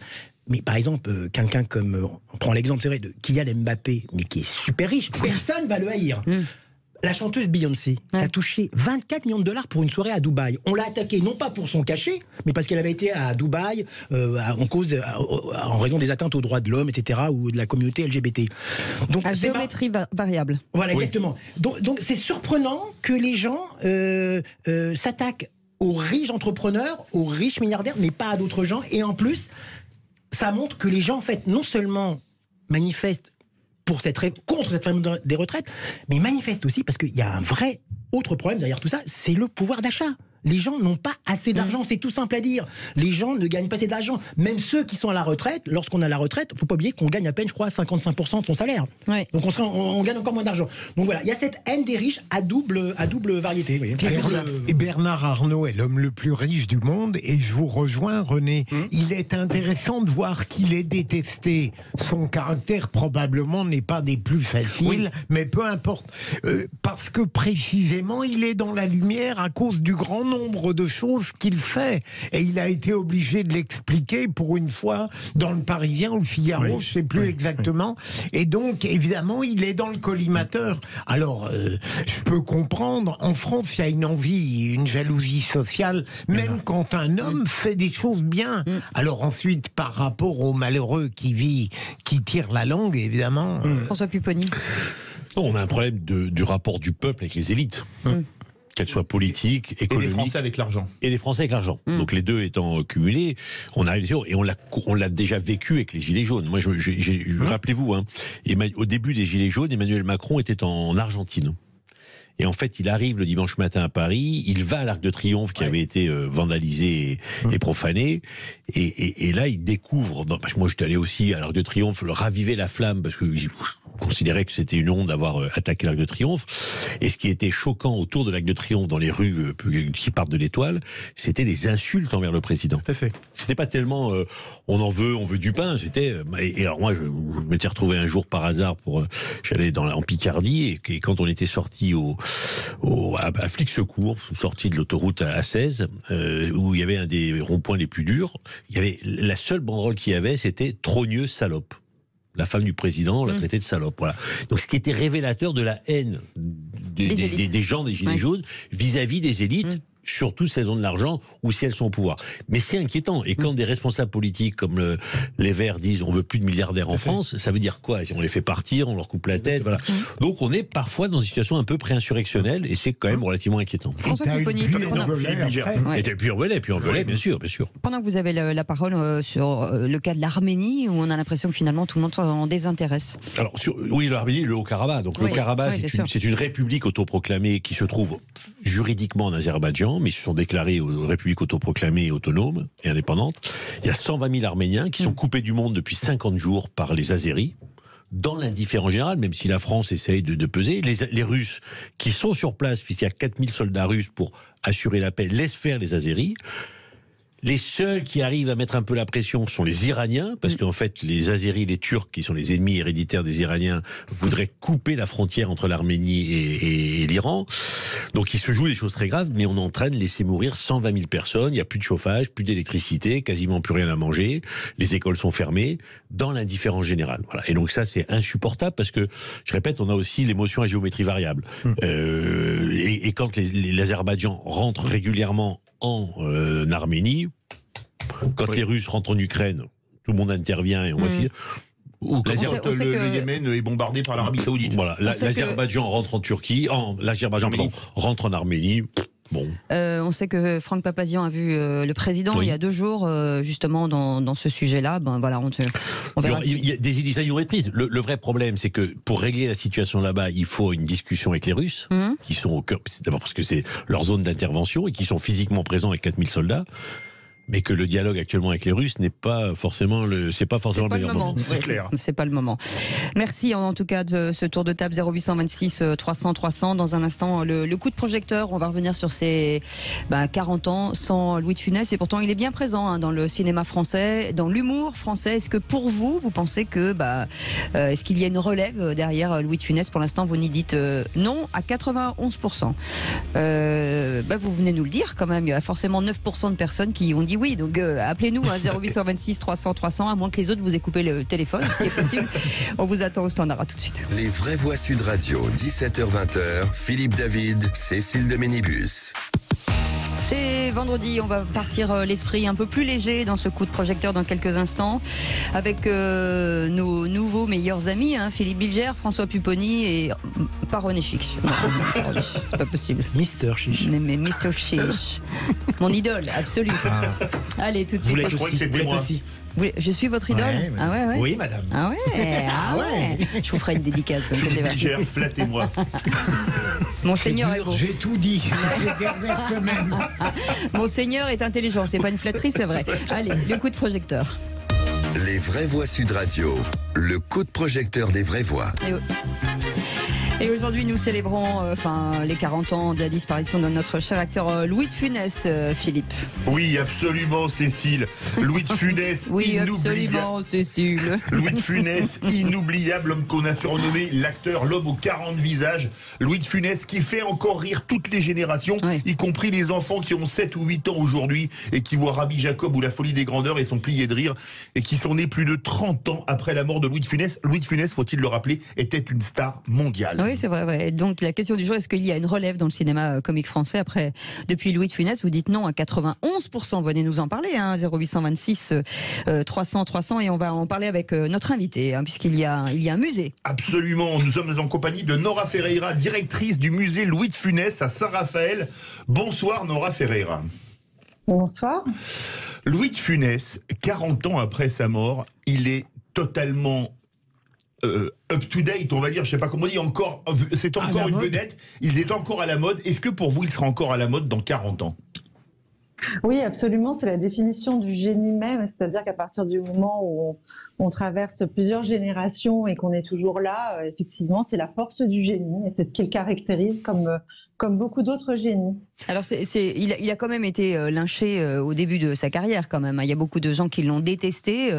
Philippe Bilger. Il a commencé à avoir du succès très tard. Très tard, oui, ce qui est quand même assez dingue. Est-ce que je suis très curieux d'obtenir l'avis de Madame la directrice. C'est un homme dont on a beaucoup aimé les films parce qu'il renvoyait à une époque où la France était heureuse, où le bonheur avait du sens, où elle semblait plus tranquille. Vous pensez réellement que dans 40 ans, quel que soit l'état de notre pays, il aura toujours autant de succès ? Alors, il y a plusieurs questions dans ce que vous venez de dire. Philippe Bilger est un esprit complexe. Non, mais maintenant vous ne comprenez plus rien parce qu'il est intervenu. Non, mais on va faire les choses dans l'ordre. À l'époque, la comédie était considérée comme un art mineur. Et donc, on n'avait pas de reconnaissance véritablement de la comédie, de l'humour. Donc, on est passé à autre chose aujourd'hui, grâce par exemple à Danny Boone et d'autres comédiens, bien évidemment. Enfin, encore au César, il n'y a pas beaucoup de comédie, et c'est pas non plus la fête. Oui, mais aujourd'hui, en tout cas, tous ceux qui critiquaient Louis de Funès à l'époque, notamment certains magazines, ne le font plus aujourd'hui, et bien au contraire, c'est la une de leur couverture. Ce qui se passe, c'est qu'en fait, Louis de Funès a incarné des personnages, il a endossé des rôles de tout-puissant qu'il s'est amusé à ridiculiser. Et ça, c'est assez universel finalement pour une critique sociale, politique. Et donc, ça demeurera toujours sur les dernières présidentielles. On avait encore Louis de Funès, que certains magazines ont utilisé aussi, parce qu'il y a l'incarnation du pouvoir. Et ça, si on est toujours obligé de voter dans 50 ans, 60 ans, 70 ans, c'est comme Molière. On a des personnages de Molière qui sont toujours valables aujourd'hui. Donc, et c'est exactement ce qu'a fait Louis de Funès aussi, endosser des rôles de tout-puissant, qu'on tourne au ridicule, que les enfants ont bien compris ce côté ridicule, mais en réalité, on a bien compris que le personnage, Louis de Funès, l'acteur, et l'homme est un profond humaniste en fait. François Pupponi, vous n'avez pas l'impression qu'on est beaucoup plus susceptible aujourd'hui avec l'humour? C'est-à-dire que quand on l'entend, Louis de Funès, on le voit dans un grand restaurant déguisé en Hitler, ou quand il dit les pauvres c'est pour être très, très pauvres et les riches très riches, on en rigolait. Aujourd'hui ça fait moins rire les gens. De lui ça fait rire, mais de quelqu'un d'autre c'est moins drôle. Le problème c'est que Philippe Birget le disait, c'était une France de l'après-guerre, des Trente Glorieuses, où on pouvait se permettre de dire des choses. Bon. Il y avait aussi la libération de la femme, etc. Mais il a abordé les sujets, je répète, dans le bataille sur Rabbi Jacob. Aujourd'hui, je pense que c'est un film qu'on ne serait plus capable de faire. Bon, ce qui est terrible, parce que, en fait, on pense qu'on a évolué dans le bon sens, et en fait, on ne peut plus dire certaines choses. Et ce qu'il faisait à l'époque, je pense qu'on ne peut plus le faire aujourd'hui. On voit bien que les humoristes, moi j'en connais, David Boom par exemple, il se permet de faire rire, mais n'aborde plus certains sujets. Donc on est devenu de plus en plus intolérant. On rit de sa propre communauté, en fait. On rit de sa propre communauté, et encore, voilà, on peut, mais si c'est quelqu'un d'autre qui se moque d'une autre communauté, c'est quasiment impossible. Et donc, effectivement, Louis de Funès se permettait cela, et ça correspondait à l'époque. Alors aujourd'hui, quand on regarde, moi des fois, je revois les films, mais très surpris de ce qu'on pouvait dire à l'époque. Voilà. Et on se dit, mais c'était peut-être un peu mieux parce qu'il y avait plus de tolérance, ce qui n'est plus le cas aujourd'hui. Nora Ferreira. Ouais, ce qu'il y a surtout, c'est qu'en fait, on sort de deux guerres, d'une occupation, qu'il y a eu des restrictions alimentaires et que les Français avaient envie de s'amuser après ces traumatismes. Ils ont connu la faim, donc effectivement, Louis de Funès incarne les 30 Glorieuses, cette seconde partie du XXe siècle où il y a la démocratisation de la télévision, de la voiture, une France qui s'amuse, mai 69. Donc effectivement, je pense que les phrases, les citations de Louis de Funès, si on peut les appeler ainsi, si quelqu'un d'autre, mis à part lui, les utiliserait, je pense qu'en fait, on pourrait tout à fait en rire parce qu'on comprend tout de suite le Mabiche, c'est forcément Louis de Funès.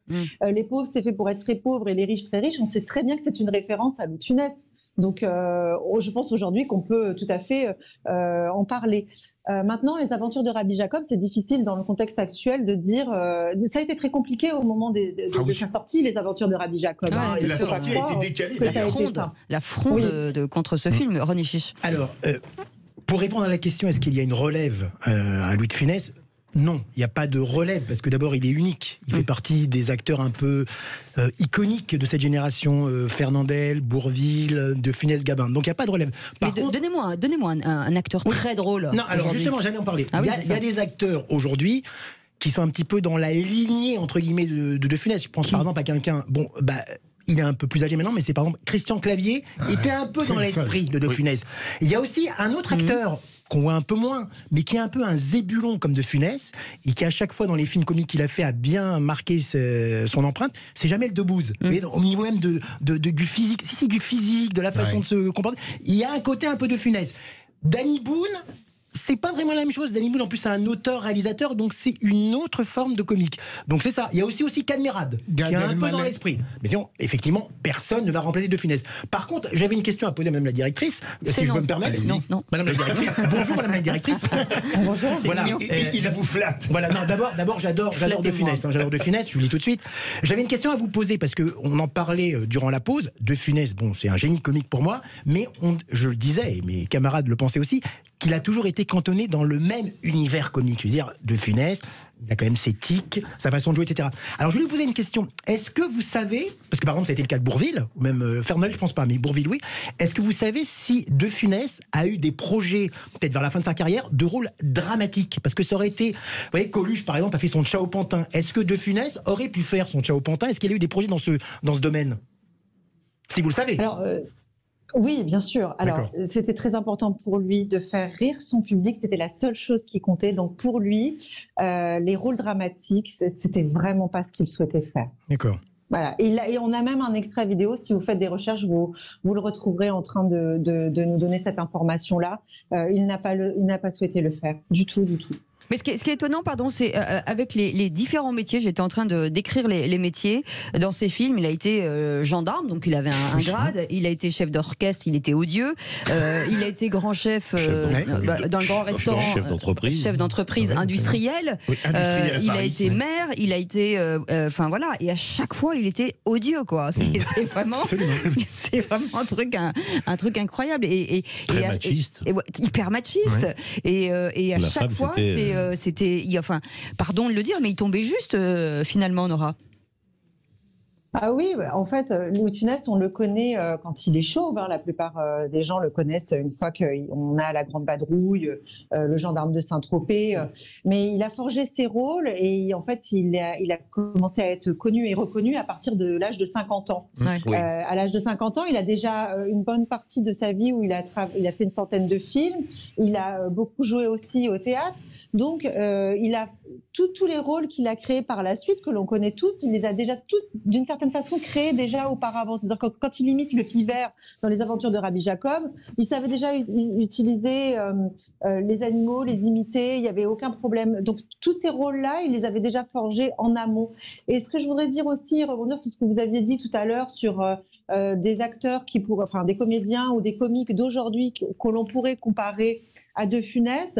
Vos réflexions sont très intéressantes. Pourquoi ? Parce que en fait, il avait la musicalité. Non, c'est pas possible. Évidemment. Je vous laisse la sélection. Mais vos analyses sont intéressantes. Pourquoi ? Parce que Louis de Funès avait la musicalité dans le corps et dans le visage.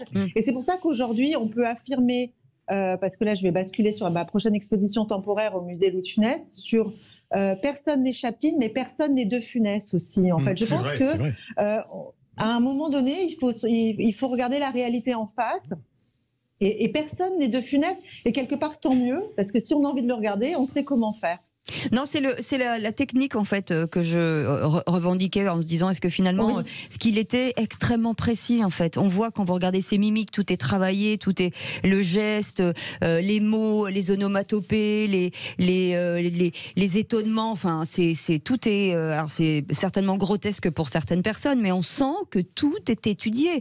Et quand on le voit dans des documentaires, et j'ai pas l'impression aujourd'hui. Alors peut-être que je me trompe, je suis peut-être pas assez cinéphile, mais j'ai pas l'impression de voir aujourd'hui dans le comique, j'ai plus l'impression de voir un peu bâclé plutôt que de rentrer dans une technique en allant chercher vraiment le rire au fond des choses. Peut-être que je me trompe. En fait, pour reprendre la question de René Chiche, si j'ose le faire, il aurait été formidable, j'en suis persuadé, dans des rôles dramatiques, parce que dans La Traversée de Paris, il est fabuleux. C'est ce qu'il a révélé d'ailleurs. Et deuxième élément, et là j'aimerais votre avis, j'ai l'impression qu'il restera toujours très moderne, parce qu'en réalité il a réussi une synthèse entre l'acteur qui a une gestuelle comique et en même temps qui sait très bien dire les dialogues. Quand je pense à un Jerry Lewis aux États-Unis, il m'agaçait parce qu'il ne faisait que des grimaces, tandis que De Funès, c'est vraiment une synthèse des deux. C'est ciselé. Puis c'était une critique de la société de l'époque. C'était une satire de la société qui était exceptionnelle. Mais L'aile ou la cuisse, c'est un film contre la malbouffe. Rabbi Jacob contre l'antisémitisme. Oui, mais avec 40 ans d'avance. C'est-à-dire qu'il a fallu, par rapport à l'antisémitisme, il n'y a que depuis quelques années que l'on assume de dire qu'il y a de l'antisémitisme en France, alors que c'était un sujet qui était complètement tabou, sauf dans Rabbi Jacob, et qu'il faut lutter contre cela. Lui, c'était un des premiers qui, à 40 ans, et puis il ne faut pas oublier qu'on était quand même à la sortie de la guerre, la collaboration, enfin, c'est pas rien d'aborder ces sujets-là. Et puis il dénonçait l'antisémitisme français, dont personne n'osait parler. Absolument. Mais il le faisait avec un humour décalé complètement. Nora Ferreira, c'est vrai que c'est des films à thème, la malbouffe, l'antisémitisme. De Funès, c'est du comique, mais aussi beaucoup de messages sociétaux. La dénonciation. Oui, de la dénonciation. Ah oui, absolument. C'est pas seulement de l'antisémitisme, c'est du racisme pur et simple. En fait, il y a aussi Slimane et Salomon. Elle est blanche, il est noir. les Noirs et les Blancs, et on a aussi les Européens au début du film. C'est quand même assez magistral. Oui, il n'aime pas les Anglais, il n'aime pas les Belges, il n'aime pas les Espagnols. Et moi, je voulais poser encore une question à Madame la directrice. Vous avez vu la directrice. Ça, c'est une directrice. Ça, c'est un patron de presse. Voilà. Il paraît que, comme beaucoup de comiques, Louis de Funès, dans le privé, mais je ne sais pas si vous le savez, je pense que vous devez le savoir, était quelqu'un quand même d'assez un peu triste, un peu anxieux, un peu inquiet. Est-ce que vous pouvez me le confirmer ou pas, ça ? Oui, je vais vous le confirmer. Pourquoi ? Parce que Louis de Funès est né en 1914, qu'il a connu une certaine pauvreté, un traumatisme du père disparu. Tout ça a engendré chez lui la peur du lendemain et qui l'aura suivi bien longtemps, parce que effectivement, quand la réussite arrive, la consécration, il est à côté de Bourvil, tout arrive. L'argent aussi, puisqu'il va pouvoir subvenir aux besoins de sa famille. Effectivement, il était anxieux et inquiet parce qu'il avait peur que tout s'arrête du jour au lendemain. Ce qui peut arriver dans une carrière d'artiste, de chanteur, de comédien. La popularité n'est pas garantie jusqu'au bout. Non. Or, lui, elle est garantie même bien après. Mais seulement, son inquiétude, effectivement, c'était la peur du lendemain. Et après, c'était une personne, comme tout le monde, qui rentrait avec ses inquiétudes, ses soucis, ses joies. Un jour on va bien, un jour on va un peu moins bien, mais un homme normal, simple, qui partageait des moments en famille en rentrant du travail. Donc c'était quelqu'un d'anxieux, peur du lendemain. Nora Ferreira, pourquoi avoir attendu si longtemps avant de mettre, parce qu'il est assez récent ce musée, pourquoi avons-nous attendu si longtemps et pourquoi Saint-Raphaël ? Alors pourquoi ? Très bonne question. Je pense que je ne suis pas en mesure de répondre à cette question. Pourquoi ? Mais quand même un peu, je vais essayer. Il y a une reconnaissance tardive, c'est évident, de la critique cinématographique. Il a fallu beaucoup de temps pour se rendre compte qu'effectivement, Louis de Funès, on se rend compte qu'il est toujours là et qu'il est toujours autant. Et tout son siècle n'existe plus. Tout a vieilli sauf lui. Lui est encore là et il s'adapte en plus aux réseaux sociaux. Il est sur le web, il est sur TikTok. Il est extrêmement suivi par toutes ces pages de fans. C'est fou. Alors qu'il n'a jamais connu tout cela. Et la persistance de son succès fait qu'aujourd'hui, on a un musée qui lui rend hommage à Saint-Raphaël. Et on est vraiment très fiers de l'avoir ici. Et puis, on a eu la consécration aussi à la Cinémathèque française en 2020 avec Alain Krugère et sa merveilleuse exposition. Bon, on est tombé en plein Covid. Mais ces reconnaissances arrivent maintenant et c'est plutôt bien pour le public, pour sa popularité, pour sa reconnaissance en tant qu'acteur et pour les fans qui sont toujours là et cette transmission de génération en génération qui existe encore et qui va continuer à être transmise. Merci en tout cas Nora Ferreira d'avoir été avec nous, directrice du musée Louis de Funès à Saint-Raphaël. Vous étiez très bien, par contre l'autre il était nul. Il n'était pas mauvais, il était très mauvais. Merci à vous. Regardez ça, c'est des animateurs de radio. Faudrait qu'ils fassent une émission au musée Louis de Funès. N'est-ce pas Patrick Roger, n'est-ce pas Frédéric Jouve? Allons nous coucher ma biche, tout sera s'arranger. Merci madame la directrice. Merci beaucoup en tout cas d'avoir été avec nous et on rêve d'aller voir ce musée. On passera bien entendu vous voir dans un instant. On continue, on est ensemble jusqu'à 19h avec un auditeur 0826 300 300 qui a envie de réagir sur cette émission. À tout de suite. Les vraies voix Sud Radio, 17h-20h, Philippe David, Cécile de Ménibus. Les vraies voix sont avec nous, Philippe Bilger est avec nous, François Pupponi est avec nous, ancien député, et notre patron de presse à papier, René Chiche, est avec nous.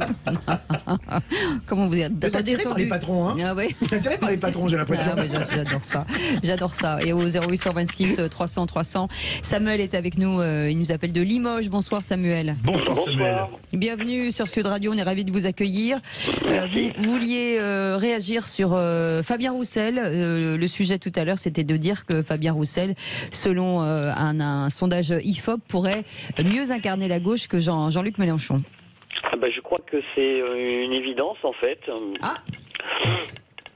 Monsieur Mélenchon étant déjà plus ou moins à la retraite, il me semble. Et puis en plus, le discours de Monsieur Mélenchon devient de moins en moins audible. Dans le sens où il n'y a pas vraiment de suivi. On l'a vu avec l'affaire Caténins.